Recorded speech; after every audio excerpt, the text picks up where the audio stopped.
బాడీలో ఏమైనా ఇంప్లాంట్స్ ఉండి అవి తీపించుకోకపోతే ఇన్ఫెక్షన్స్ వస్తాయా? చాలా రోజులు అలానే వదిలేస్తే అవి తుప్పు పడతాం ఇలాంటివి జరుగుతుందా? ఇలాంటి డౌట్స్ చాలా మందికి ఉంటాయి కదా. నమస్తే అండి, నేను doctor Chaitanya. I'm an orthopaedic surgeon.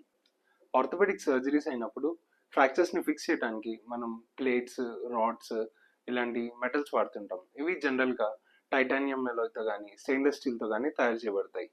ఈ ఇంప్లాంట్స్ ఫ్రాక్చర్ హీల్ అయిపోగానే తీయించుకోవాలా అని చాలా మంది అడుగుతుంటారు. అసలు ఈ ఇంప్లాంట్స్ అనేది తీయించుకోవాలా వద్దా, అసలు తీయించుకోవాలంటే ఏ టైంలో తీయించుకోవాలి, ఇలాంటి కన్ఫ్యూజన్స్ అన్ని ఈరోజు మనం క్లియర్ చేసుకుందాం. ఇంప్లాంట్ రిమూవల్ అనేది అందరికీ అవసరం లేదండి. బోన్ హీల్ అయిపోయింది, పెయిన్ లేదు, ఇన్ఫెక్షన్ లేదు అంటే ఇంప్లాంట్ ని జనరల్ గా వదిలేయచ్చు.